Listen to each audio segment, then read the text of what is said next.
So I know it's been a minute, but keep in mind I have been on vacation.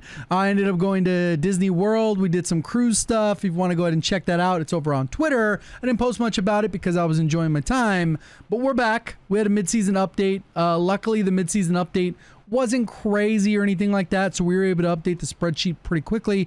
Quite a bit of changes, but as we can see, the meta didn't shift a ton. We got the 5.56 into the long-range meta. SVA still hard in that meta, and then we got a bunch of other weapons you can use after that for the long-range meta. Attack Eradicator, Holger 26, BP50, MTZ 5.56, pretty solid for Rebirth Island or the small maps. And then sniper support, we got a few different options there. Hasn't really changed in that area.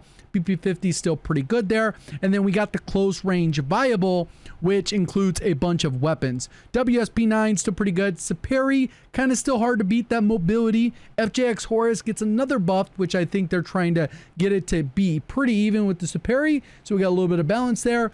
Jack BP50, which is the mini BP50. Pretty solid. Then you can use a bunch of other stuff. Jack Core 45, MCW, all these other things. I'm going to just cover the top loadouts today, and then we're going to have some more individualized breakdowns for long range, close range meta. Keeping in mind that this link to the spreadsheet is in the description, and the data is pooled from True Game Data if I haven't had a chance to test it myself. And luckily with the loadouts, this keeps it pretty simple. We have about 3 to 4 long range options and 3 to 4 close range options.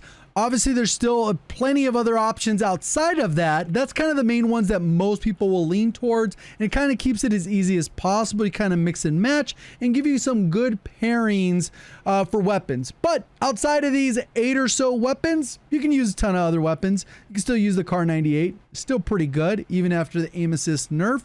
That kind of balanced it out to be more of a sniper weapon. That's kind of the category they should have put in to begin with, even though it is still pretty solid. There's plenty of other weapons like I showed on the list.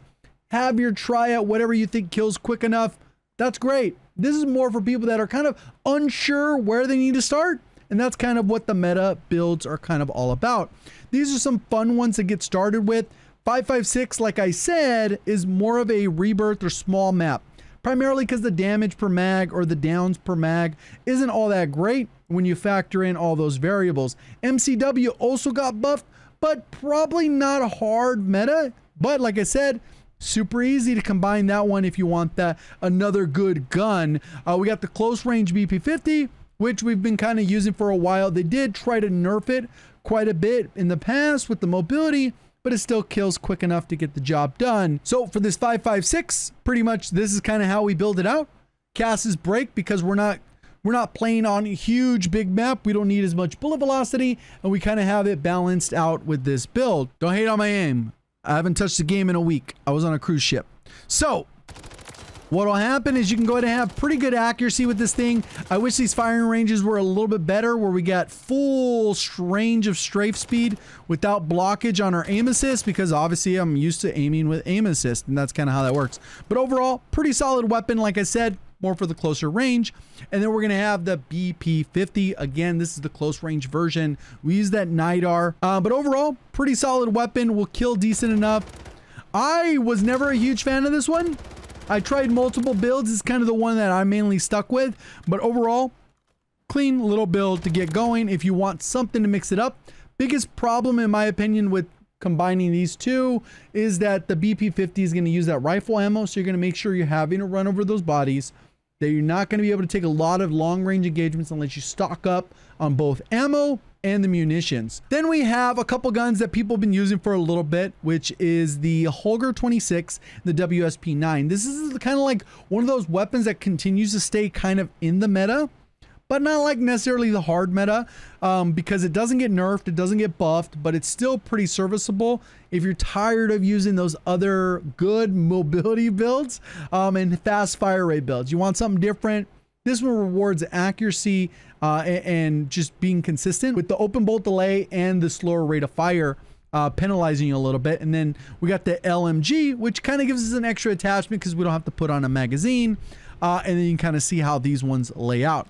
So overall, this is one that was kind of the meta for a little bit there. I think a lot of people are still liking this one just because it's super easy to use. Good damage per mag or downs per mag. especially over the Holger 5.56, which we'll talk about, which only has a 40 round mag. This one gets you the default 60, which is pretty nice.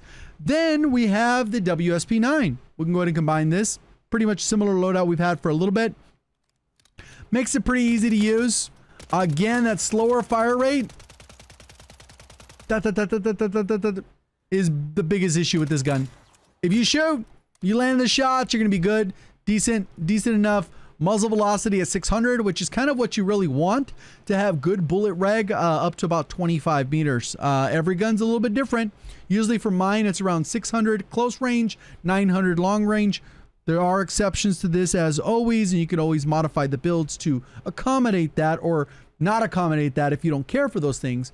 Especially after we found out that the hit scan things that happen when you push out that bullet velocity as far as possible, you can get much better hit reg and even hit scan within that first little damage range, depending on the weapon's bullet velocity. Then we get the SVA Hyper Burst, which has kind of been the main go-to for a very long time. It is kind of a boring gun to use just because it doesn't require much skill. I don't necessarily prefer the high velocity sonic suppressor. I prefer the underbarrel. I know some people say, well, it doesn't have bullet, like it doesn't have any recoil. You're not really solving for the recoil. It's that bullet spread. But this is kind of the main go-to that a lot of people have gone with. Either this or the underbarrel, and then you put on the muzzle that gives you a little bit better bullet velocity with better recoil management. Key with this, you put in the burst fire, you spam the burst, and it kind of just stays in the same spot, and it'll kind of go straight. Skillless, no effort required. You got to spam the trigger, and you're pretty good there. Overall, pretty solid weapon. Even though they did nerf it, it really wasn't enough to kind of mess this thing up. Then we got the FJX Horus, which I think has terrible iron sights, and I think that's why a lot of people just lean towards the other gun that we're going to talk about. But this is kind of the standard build. You kind of have to put an optic on. This thing's trash iron sights. Fast fire rate. Relatively easy to use. You do get a bigger mag, which is kind of nice, but it really depends on how you like to use the gun, right? Fast fire rate. Decent mobility on this one. Reload's not particularly long. Kind of feels like the MP7 reload a little bit from that we had before. And that's kind of how that builds. Then we get to kind of the main go-to. This is what I think most competitors are using with money on the line. Obviously, if you're not a competitor with money on the line, use whatever the heck you want, whatever you have fun with. If you have fun with the BAL 27, go for it. You know, if you got the blueprint and you're just enjoying it, use that. This is just guides for people who don't know what the hell they want to use. We kind of help you out with it, right? We got a couple different builds. So we got the Suppress 5.56, which I think is pretty solid. I think this is going to be the main go-to long-range meta, along with the SVA. Again, 40 round mag is kind of a hindrance for some, so they might lean towards the 26 instead of the 5.56, right? There are slight trade-offs with that, but overall, pretty easy gun to use. We've had it for a while. They have buffed it, then they nerfed it, and then buffed it twice, and then they nerfed it again. They don't know what the heck they want to do. I don't really stand their balance changing for some of these things. These don't make sense, but that's kind of the build. And then we have the IM speed, and we've modified this build a couple different times. You can get rid of the hand stop and put on an optic if you don't like the iron sights. You can actually put on ammunition if you want to challenge a little bit further range and maybe improve some of the recoil by dropping a stock or something like that. You can go ahead and put on underbarrel that helps out with that instead of the mobility. But you can kind of go with the Jack Cutthroat, which is for better ADS strafe speed, get better tac sprint speed, which some people prefer as well. So you got either option to go with. Again, this one, I just prefer the iron sights. The mobility is just so nice. This one is probably about the right speed. I know the other one might just be a little bit fast for people, but this one overall, a really good, big fan of this particular gun. Only really weakness, 40 round mag, but I think most people can get past that if you kill quick enough. Appreciate all the support. See you on the next one. Thank you for watching as always. Have a great day.